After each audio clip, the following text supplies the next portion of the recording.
Today we're going over lesson 4.2, isosceles triangles. I accidentally have the learning target and success criteria from yesterday, so we're not going to worry about that. So for your notes, an isosceles triangle, the isosceles triangle conjecture states that if a triangle is isosceles, then its base angles are congruent.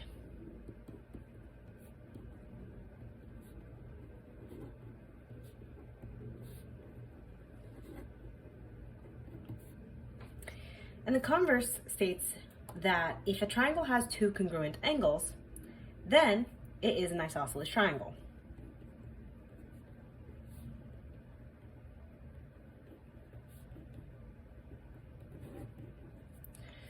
So, if you are given that two angles are congruent, it's isosceles. If you are given that two sides are congruent, it's isosceles. And if you are given both, then obviously it's isosceles. Okay, and notice that it's not the angle between the two sides that are congruent, it is the base angles of the two sides that are congruent. So let's apply this with some examples to find angle measures.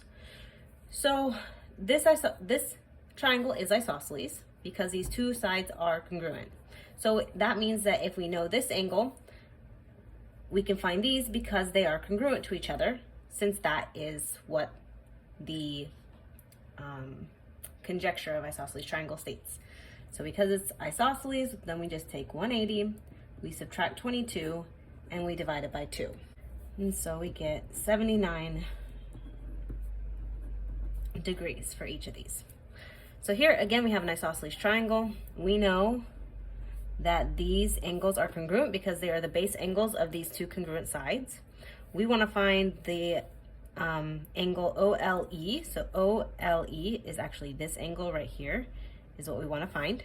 So first we'll find this one and then use 180 to find that one. So if we take 180, subtract 35 and divide it by 2, 72.5, and then we take 180, we subtract 72.5, and we get 107.5.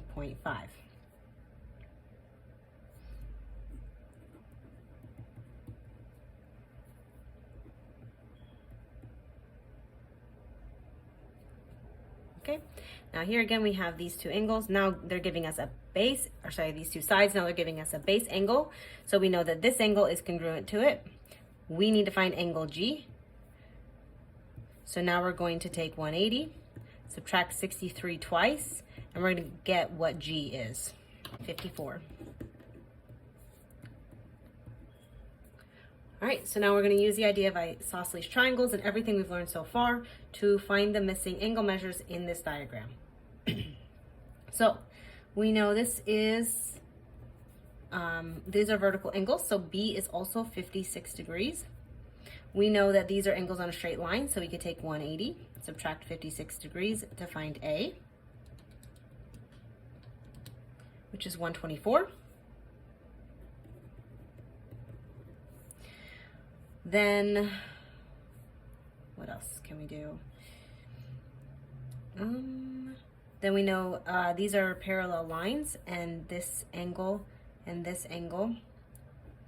are going to be congruent. So C is also 56 degrees. All right, so now we have this big triangle here, and we know that altogether these angles have to be 180. So we take 180 degrees, we subtract 66, and then we're going to divide whatever remains by 1, 2, 3, because these angles are all equal to each other, and they make up this big angle in this triangle and this angle here. So two of these angles make this angle, and one of them is here. So if we divide that by 3, we will get D. We will also get E. So 180 minus 66 divided by 3 is 38. This is 38. This is 38.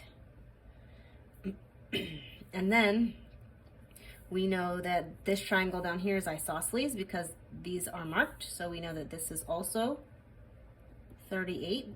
So we can find H by 180 minus 38 twice gets us H,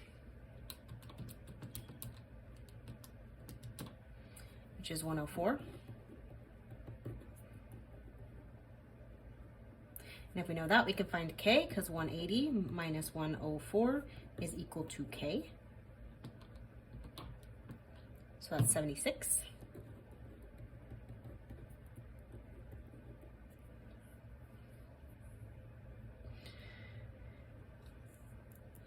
Okay, and then what else do we know?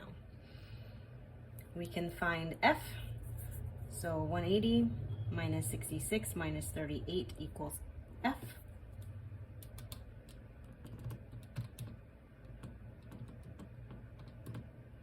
So that's 76 equals F. We know F, G, and 38 are on a straight line, so they add to 180. So we could take 180, subtract 76, subtract 38, and we will find G.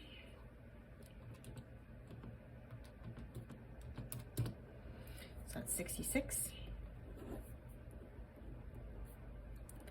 And then we can make our way over here. Again, we have a straight line, and we know two of the angles of the three, so we could take 180, subtract 56, subtract 38, and we'll find N.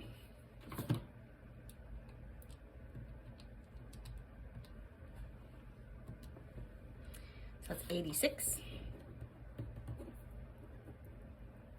And then now we can find P, because we have two of the angles inside the triangle. We just need to get the third angle.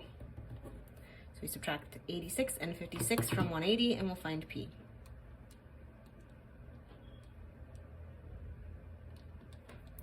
And we get 38 is P. So now for your assignment, you're going to do lesson 4.2, just going to say page 30 at the bottom, and you're going to do numbers 1 through 10.